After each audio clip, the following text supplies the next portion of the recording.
Bismillah, alhamdulillah, wassalatu wassalamu ala rasulillah. Today I want to share with you the concept of dreams in accordance with Islam. And it's all got to do with the soul. So I want to begin with the verse of the Quran in Surah Az-Zumar, verse 42, where Allah says, A'udhu billahi minash shaitanir rajim, Bismillahir rahmanir rahim. الله يتوفى الأنفس حين موتها والتي لم تمت في منامها فيمسك التي قضى عليها الموت ويرسل الأخرى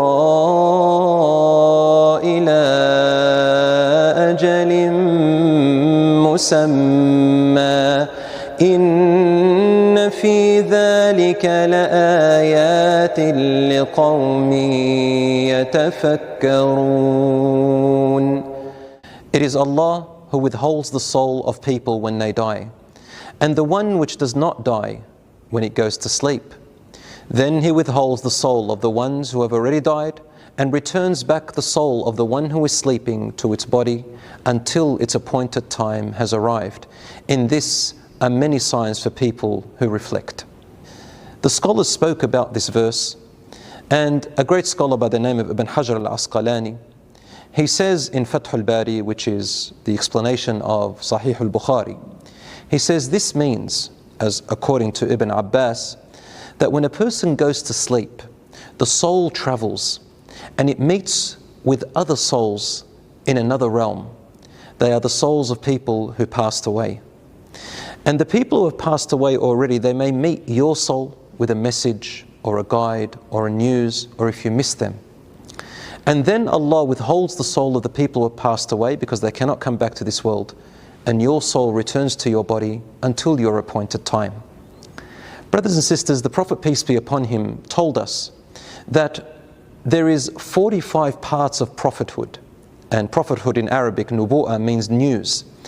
And after the Prophet, peace be upon him's death, only one is left out of that 45 parts, and that is a righteous dream. So people continue to see righteous dreams. And would you believe it, even non-Muslims receive righteous dreams from Allah from time to time. Allah may show you a dream that has a guidance or a warning or good news or something of that nature. We're going to talk about that in a little bit of detail, inshaAllah. The Prophet, peace be upon him, also said in the hadith which is in Ibn Majah and similar like it in Sahih Muslim and Bukhari, he says that towards the end of time, the dream of a believer and a righteous person is almost always correct and truthful, and there is many of it. He also said that there are 3 types of dreams, so learn the difference. The first types of dreams that the Prophet, peace be upon him, called are the dreams of what your subconscious mind speaks to you. You might have watched a movie or read a book, or something's happened in your life. It talks about your fears, your anxieties, your wishes and your hopes, even maybe somebody that you have a crush on or a love or something that you wish for. These things are your subconscious mind talking to you. They're not righteous dreams. And usually they mumble, jumble and keep going on, and they're very long. And usually when you wake up, you don't remember much of it, or you remember bits and pieces of it, but they don't really make too much sense. So this is called hadithun nafs, which means the conversation of the subconscious mind. The second type of dream the Prophet, peace be upon him, talked about are the terrifying dreams.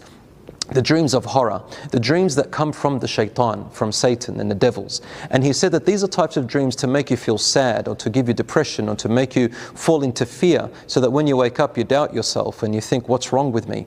He said, don't worry about those dreams. It's the shaitan playing games with you.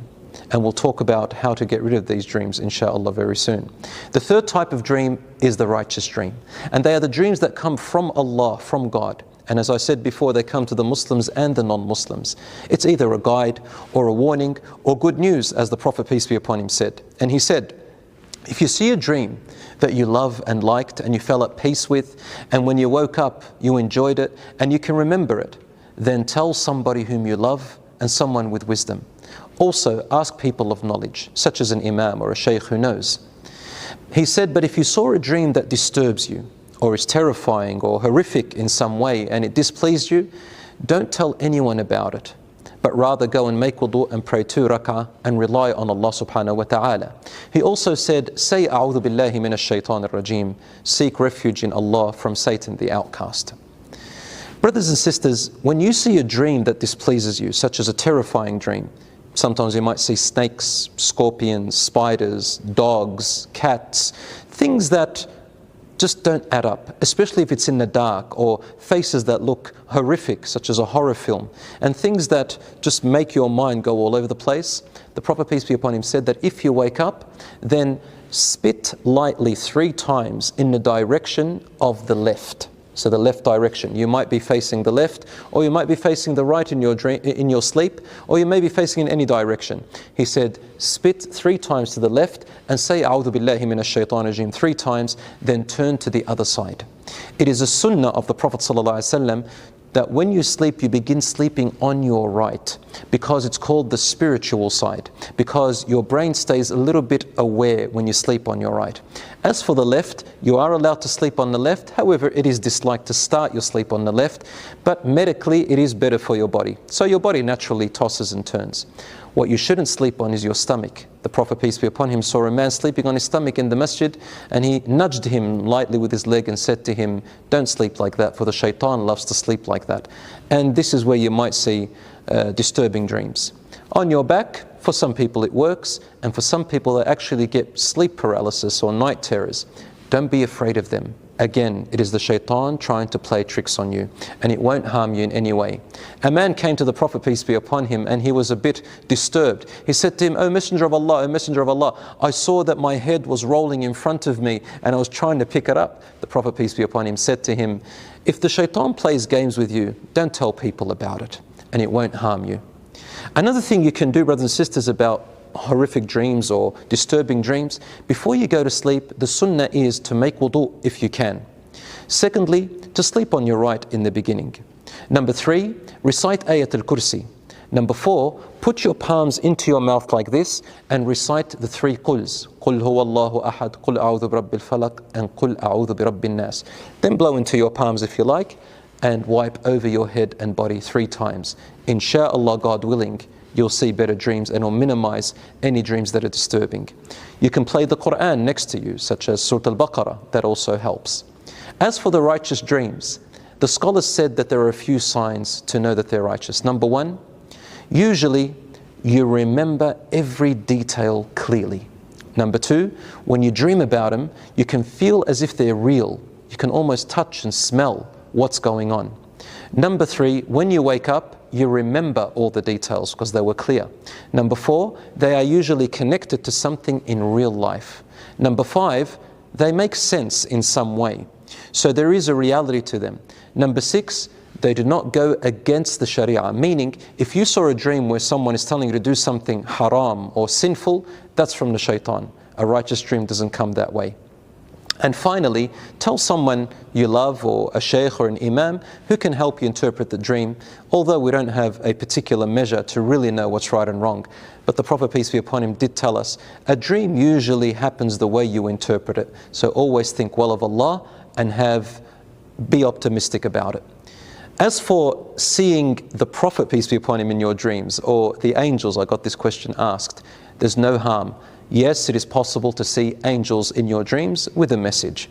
As for the Prophet Muhammad, peace be upon him, the hadith is in Bukhari and Muslim, and he said, whoever sees me in their dream has truly seen me and will eventually see me, for the shaitan cannot impersonate the way I look. Again, the great scholar Ibn Hajar al-Asqalani explains this, and he says, this means that whoever sees the Prophet in their dream, it has to be in his real, true features. The shaitan can make you believe that it is the Prophet, but he cannot look like the Prophet. So a person may come looking like ancient Arabian clothing, and you probably might even hear words around you that make you feel that you're back in time. But if it doesn't look anything like the Prophet ﷺ's features, then it's the shaitan trying to trick you, and the shaitan may give you guidances that are wrong. So be careful and ask, again, someone knowledgeable or an imam or a sheikh to tell you whether those features were true. There was a man at the time of Ibn Abbas radiallahu anhu, after the Prophet, peace be upon him, died, and he said to him, I think I saw the Prophet in my dreams. And he said to him, describe him to me. And he said to him, he looks similar to his grandson Al-Hassan. And he said, yes, then that is the Prophet. However, another scholar by the name of Ibn Sirin, who was known to interpret dreams very well, a man came to him and said, I saw the Prophet in my dreams, sallallahu alaihi wasallam. He said, describe him to me. And when he described him, he said, these are not his features. You did not see the Prophet, peace be upon him, in your dreams. But if you do see him, this is a great sign.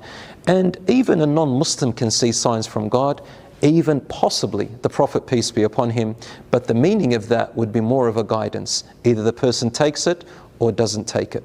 My brothers and sisters, if you do see a dream, as we said, and it terrifies you, don't tell anyone about it and don't worry about it. If you see a dream that is from Allah and righteous, tell a shaykh or an imam, but don't base your decisions in life on dreams as a priority, for we never know exactly what they mean. May Allah subhanahu wa ta'ala bless you. Wassalamu alaikum wa rahmatullah.